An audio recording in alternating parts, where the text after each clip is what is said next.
Other interesting business news, well, sad business news, the Dodge EV Charger is debuting before their gas model, and my Honda Civic Si is faster, which actually is saying something considering the Charger used to be an American muscle machine, good old Hemi, hitting huge benchmarks in horsepower and huge top speeds, and now it's going to be an EV, which again is disappointing to say the least. Now, hilariously enough, is how LinkedIn tries to frame this as a magical, cool device. Because again, every platform has a little bit of their bias, some more biased than others.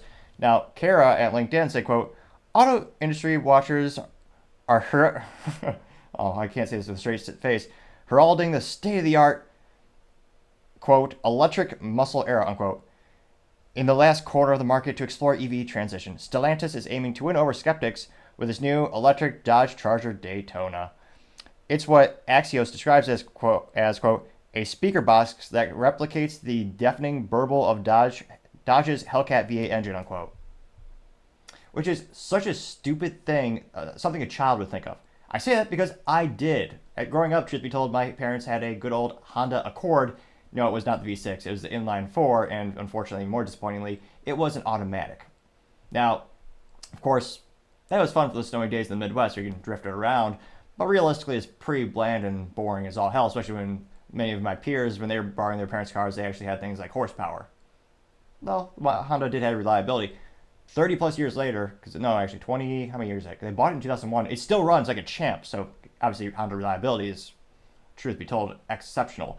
But it was always embarrassing when all my friends had, they were using their parents' cars and they had, things like horsepower and torque and good old beautiful exhaust. Some would compare to a symphony. So I thought it'd be hilarious. This might age me quite a bit as well. I used what is called a compact disc, also known as a CD. And I remember I downloaded an audio file from the internet, good old the YouTube converter, which used to be a really popular website. Take the YouTube URL and convert it to an MP3.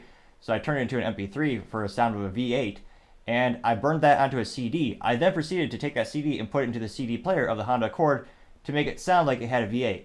Now, obviously, within a fraction of a second, I realized obviously it wasn't working because the speakers aren't great either, and it was mostly hilarious.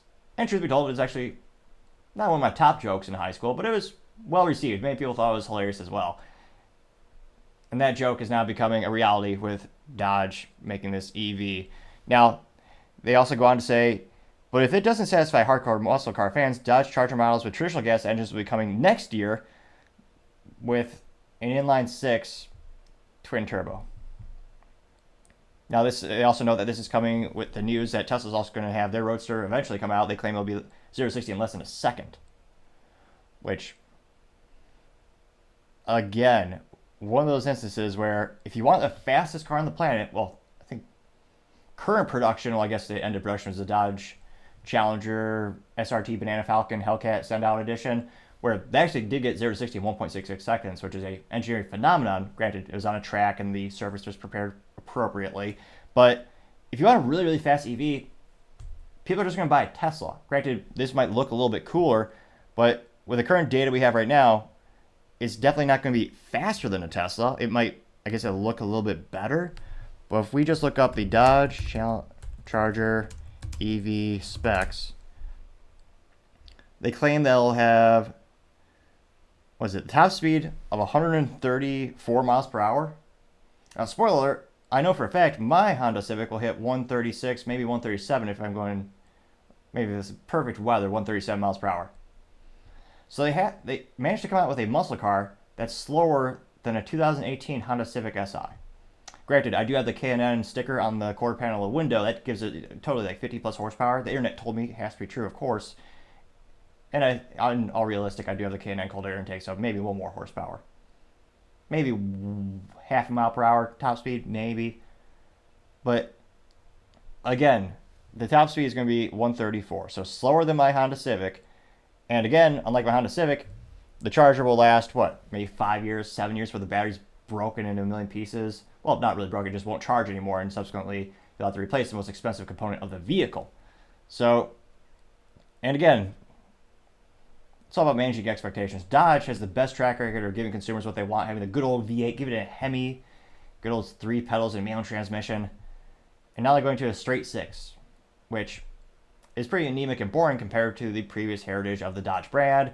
and more appropriately, realistically, should be just thrown into a BMW, which they perfected the inline six for decades with that, and that's what kind of managing their expectations. BMW fans are happy with that.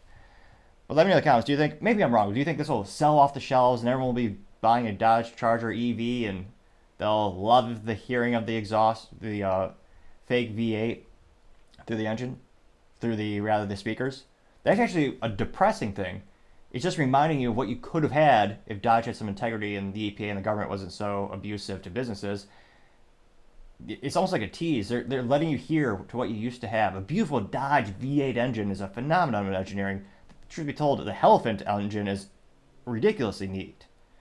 And yet, now you can only hear it as you drive your EV Charger. To me, it just seems terribly disappointing. Not what the fans, not what the heritage of the brand wants. And again, there's nothing wrong with some brands evolving or changing over time. I just think it's also a little disappointing that these automotive companies, that they're just not very creative. They don't want to come up with a new product. They just want to, almost like a zombie, take out the old product, put a new engine in it, just hope people will like the name enough to think it's new and cool. But let me know in the comments. As always, it would be fascinating to hear what you have to say. Thank you, everyone, again, for taking the time to tune in today. Again, we're trying to get to 4,000 subscribers by the end of the month, so if you click that button, I greatly appreciate it. Also, leaving a thumbs up or a thumbs down or a comment is a great way to give me some additional feedback, letting me know how I can make the show better and better and better. Also, sharing the video is a great way to give some magic to the YouTube algorithm and have some more eyeballs on it. Lastly, don't forget to take the time to tell your family, tell your friends, tell your coworkers, heck, tell your enemies, tell anyone and everyone. Just stay safe and fight the good fight.